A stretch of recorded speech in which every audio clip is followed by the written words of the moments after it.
ಓಂ ಗಂ ಗಣಪತಯೇ ನಮಃ. ಹಾಯ್ ಹಲೋ ನಮಸ್ಕಾರ. Welcome to spiritual vibes YouTube channel. ಹೊಸ ವರ್ಷದಲ್ಲಿ ಕುಂಭರಾಶಿಯವರ ಕುಟುಂಬ, ದಾಂಪತ್ಯ, ಪ್ರೇಮ, ವಿವಾಹ ಯೋಗ ಹೇಗಿದೆ ಎಂದು ಈ ವಿಡಿಯೋದಲ್ಲಿ ತಿಳಿಯೋಣ.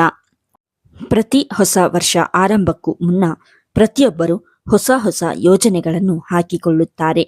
ವರ್ಷ ಆರಂಭದ ನಂತರ ಈ ಎಲ್ಲ ಯೋಜನೆಗಳನ್ನು ಕಾರ್ಯರೂಪಕ್ಕೆ ತರಲು ಶ್ರಮಿಸುವರು. ಇದೀಗ 2026ನೇ ವರ್ಷ ಸನ್ನಿಹಿತವಾಗಿದೆ.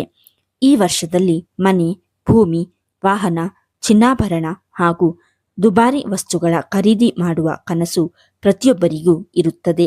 ಆದರೆ ಇದಕ್ಕೆ ಹಣವೊಂದಿದ್ದರೆ ಸಾಕಾಗುವುದಿಲ್ಲ.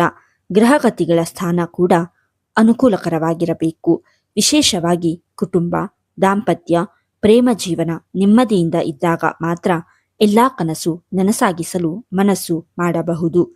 ಹಾಗಾದರೆ 2026ನೇ ವರ್ಷದಲ್ಲಿ ಕುಂಭರಾಶಿಯವರ ವೈವಾಹಿಕ ಹಾಗೂ ಕುಟುಂಬ ಜೀವನ ಹೇಗಿರಲಿದೆ? ನೆಮ್ಮದಿಯ ಜೀವನ ನಡೆಸಲು ಗ್ರಹಗಳು ಅನುಕೂಲಕರವಾಗಿದೆಯಾ? ವಿವಾಹ ಹಾಗೂ ಸಂತಾನ ಭಾಗ್ಯ ಇದೆಯಾ? ಇದೆಲ್ಲದರ ಬಗ್ಗೆ ಸವಿಸ್ತಾರವಾಗಿ ತಿಳಿಯಲು ಈ ವಿಡಿಯೋವನ್ನು ತಪ್ಪದೆ ಕೊನೆಯವರೆಗೂ ನೋಡಿ. ಕುಂಭರಾಶಿಯವರು 2026ರಲ್ಲಿ ತಮ್ಮ ಕುಟುಂಬ ಜೀವನದಲ್ಲಿ ಏರಿಳಿತಗಳನ್ನು ಅನುಭವಿಸಬಹುದು. ಜೊತೆಗೆ ವೈವಾಹಿಕ ಜೀವನದಲ್ಲೂ ಕೆಲ ಸಮಸ್ಯೆಗಳು ಎದುರಾಗುವ ಸಾಧ್ಯತೆ ಇದೆ. ಪರಸ್ಪರ ತಿಳುವಳಿಕೆ ಮತ್ತು ಶಾಂತತೆಯಿಂದ ಸಂದರ್ಭಗಳನ್ನು ನಿಭಾಯಿಸುವುದರಿಂದ ವರ್ಷಪೂರ್ತಿ ಸಂತೋಷವನ್ನು ಅನುಭವಿಸಬಹುದು. ವರ್ಷದ ಆರಂಭದಲ್ಲಿ ಸಂಗಾತಿಯಿಂದ ಅಂತರ ಕಾಯ್ದುಕೊಳ್ಳಬಹುದು. ಬಲವಾದ ಸಂಬಂಧವನ್ನು ಹೊಂದಿರಲು ನಂಬಿಕೆ, ಶಾಂತತೆ ಮತ್ತು ಪರಸ್ಪರ ತಿಳುವಳಿಕೆ ಅತ್ಯಗತ್ಯ.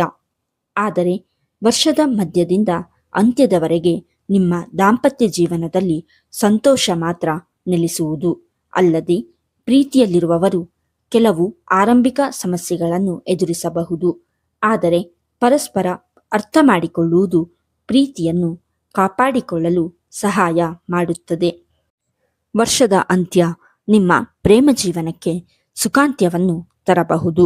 ಮಾರ್ಚ್, ಜೂನ್, ಆಗಸ್ಟ್ ಮತ್ತು ನವೆಂಬರ್ ನಿಮಗೆ ಅತ್ಯುತ್ತಮ ತಿಂಗಳುಗಳಾಗುತ್ತವೆ. ಕುಂಭರಾಶಿಯವರು 2026ರ ಆರಂಭದಲ್ಲಿ ಸಂತೋಷದ ದಾಂಪತ್ಯ ಜೀವನವನ್ನು ಕಾಪಾಡಿಕೊಳ್ಳಲು ಹೆಚ್ಚಿನ ಪ್ರಯತ್ನಗಳನ್ನು ಮಾಡಬೇಕಾಗುತ್ತದೆ. ನಿಮ್ಮ ನಡುವೆ ಕೆಲವು ತಪ್ಪು ತಿಳುವಳಿಕೆಗಳು ಮತ್ತು ವಿವಾದಗಳು ಉದ್ಭವಿಸುವ ಸಾಧ್ಯತೆ ಇದೆ. ಇದು ಸಂಬಂಧದಲ್ಲಿ ಅಂತರವನ್ನು ಉಂಟುಮಾಡಬಹುದು. ಇಂತಹ ಪರಿಸ್ಥಿತಿಯಲ್ಲಿ ನೀವು ತಾಳ್ಮೆ, ನಂಬಿಕೆ ಮತ್ತು ಪ್ರೀತಿಯಿಂದ ಸಂದರ್ಭಗಳನ್ನು ನಿಭಾಯಿಸಬೇಕಾಗುತ್ತದೆ. ಇಲ್ಲದಿದ್ದರೆ ನೀವು ಒಂಟಿತನವನ್ನು ಅನುಭವಿಸಬಹುದು. ಈ ವರ್ಷ ದೊಡ್ಡ ಪ್ರವಾಸವನ್ನು ಯೋಜಿಸುತ್ತಿದ್ದರೆ ಅದು ವಿಳಂಬವಾಗುವ ಸಾಧ್ಯತೆ ಇದೆ. ಈ ಸಮಯದಲ್ಲಿ ನಿಮ್ಮ ಸಂಗಾತಿಯಿಂದ ಯಾವುದಾದರೂ ವಿಷಯಗಳನ್ನು ಮರೆಮಾಡುವುದನ್ನು ತಪ್ಪಿಸಬೇಕು. ಏಕೆಂದರೆ ಇದು ಸಮಸ್ಯೆಗಳಿಗೆ ಕಾರಣವಾಗಬಹುದು. ಆತುರದ ನಿರ್ಧಾರಗಳನ್ನು ತೆಗೆದುಕೊಳ್ಳುವುದನ್ನು ತಪ್ಪಿಸಿ. ಸಂಬಂಧಿಕರು, ಕುಟುಂಬ ಸದಸ್ಯರೊಂದಿಗೆ ಮನಸ್ತಾಪಗಳು ಆಗಬಹುದು. ಪ್ರೇಮ ಜೀವನದಲ್ಲಿ ಬಿರುಕು ಉಂಟಾಗುವ ಸಾಧ್ಯತೆಗಳು ಇವೆ. ಈ ಸಮಯದಲ್ಲಿ ವಿವಾಹ ಪ್ರಸ್ತಾಪಗಳು ಬರಬಹುದು. ಆದರೆ ವಿವಾಹ ಯೋಗ ಇರುವುದಿಲ್ಲ. ನವವಿವಾಹಿತರು ಮಕ್ಕಳಾಗುವ ಸಿಹಿ ಸುದ್ದಿಯನ್ನು ಪಡೆಯುತ್ತಾರೆ. 2026ರ ಮಧ್ಯಮಾರ್ಧದಲ್ಲಿ ಕುಂಭರಾಶಿಯವರಿಗೆ ಸಂತೋಷ ಮರಳಲಿದೆ. ಜೂನ್ನಲ್ಲಿ ಗುರು ಸಂಚಾರದ ನಂತರ ಕುಂಭರಾಶಿಯವರ ವೈವಾಹಿಕ ಜೀವನಕ್ಕೆ ಸಂತೋಷ ಮರಳಬಹುದು.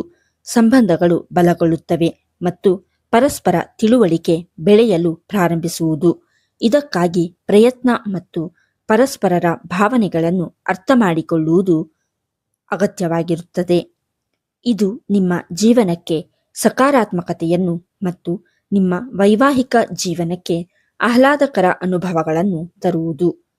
ಯಾವುದೇ ಸಣ್ಣ ಭಿನ್ನಾಭಿಪ್ರಾಯಗಳು ವರ್ಷದ ಮಧ್ಯಮಾರ್ಧದಲ್ಲಿ ಬಂದರೂ ಸುಲಭವಾಗಿ ಬಗೆಹರಿಯುತ್ತವೆ. ಈ ವರ್ಷದ ಕೊನೆಯ ತಿಂಗಳುಗಳು ಕುಂಭರಾಶಿಯವರಿಗೆ ತುಂಬ ಆಹ್ಲಾದಕರವಾಗಿರುತ್ತದೆ. ಅಕ್ಟೋಬರ್ನಲ್ಲಿ ಗುರುವಿನ 2ನೇ ಸಂಚಾರ ನಿಮ್ಮ ವೈವಾಹಿಕ ಜೀವನದಲ್ಲಿ ಸಕಾರಾತ್ಮಕ ಬದಲಾವಣೆಗಳನ್ನು ತರುತ್ತದೆ. ನಿಮ್ಮ ಮತ್ತು ನಿಮ್ಮ ಸಂಗಾತಿಯ ನಡುವಿನ ಪ್ರೀತಿ ಆಳವಾಗುವುದು. ಎಲ್ಲ ಕುಂದುಕೊರತೆಗಳು ಕರಗಲು ಪ್ರಾರಂಭವಾಗುತ್ತವೆ. ಪರಿಣಾಮವಾಗಿ ನೀವು ಒಟ್ಟಿಗೆ ಗುಣಮಟ್ಟದ ಸಮಯವನ್ನು ಕಳೆಯುತ್ತೀರಿ. ನಿಮ್ಮ ವೈವಾಹಿಕ ಜೀವನದಲ್ಲಿ ನೀವು ಆಹ್ಲಾದಕರ ಕ್ಷಣಗಳನ್ನು ಅನುಭವಿಸುವಿರಿ.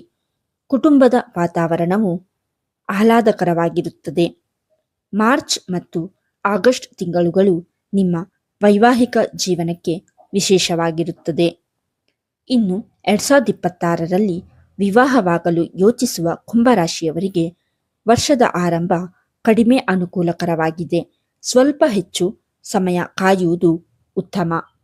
ವರ್ಷದ ಮಧ್ಯಮಾರ್ಧದಲ್ಲಿ ವಿವಾಹ ಯೋಜನೆಗಳನ್ನು ಮುಂದುವರಿಸಬಹುದು. ದಾಂಪತ್ಯ ಜೀವನಕ್ಕೆ ಕಾಲಿಡಲು ವರ್ಷದ ಕೊನೆಯ ತಿಂಗಳುಗಳು ನಿಮಗೆ ಯೋಗ್ಯವಾಗಿವೆ. ಅಕ್ಟೋಬರ್ನಲ್ಲಿ ಗುರು ಸಂಚಾರದ ನಂತರ ಕುಂಭರಾಶಿಯವರಿಗೆ ಮದುವೆಗೆ ಅನುಕೂಲಕರವಾದ ತಿಂಗಳು. ಈ ಸಮಯದಲ್ಲಿ ನಿಮ್ಮ ಮಾನಸಿಕ ಚಿಂತೆಗಳು ದೂರವಾಗಲಿದೆ. ಉತ್ತಮ ಸಂಗಾತಿಯನ್ನು ಹುಡುಕುವ ಸಾಧ್ಯತೆಗಳಿವೆ. ಜಾತಕ ಅನುಕೂಲಕರವಾಗಿದ್ದರೆ ಈ ಅವಧಿಯಲ್ಲಿ ಕೆಲವರು ನಿಶ್ಚಿತಾರ್ಥ ಮಾಡಿಕೊಳ್ಳಬಹುದು. ಆದರೆ ಈ ಸಮಯದಲ್ಲಿ ನೀವು ಆತುರದ ನಿರ್ಧಾರಗಳನ್ನು ತೆಗೆದುಕೊಳ್ಳುವುದನ್ನು ತಪ್ಪಿಸಬೇಕು.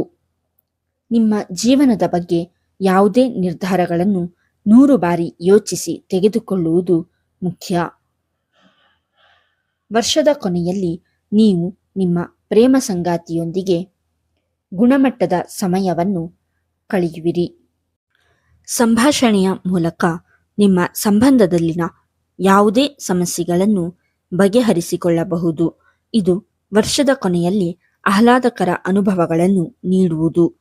ಪ್ರೀತಿಯ ವಿಷಯದಲ್ಲಿ ಮೇ ಮತ್ತು ಜೂನ್ ತಿಂಗಳುಗಳು ನಿಮಗೆ ತುಂಬ ಅನುಕೂಲಕರವಾಗಿದೆ. ಒಟ್ಟಾರೆಯಾಗಿ 2026ನೇ ವರ್ಷ ಕುಂಭರಾಶಿಯವರಿಗೆ ಹೆಚ್ಚು ಅನುಕೂಲಕರವಾಗಿದೆ.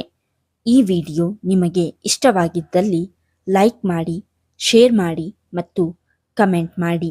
ಹಾಗೆಯೇ ಇನ್ನೂ ಹೆಚ್ಚಿನ ವಿಡಿಯೋಗಳಿಗಾಗಿ ನಮ್ಮ ಚಾನಲನ್ನು ಸಬ್ಸ್ಕ್ರೈಬ್ ಮಾಡಿ. ಧನ್ಯವಾದಗಳು.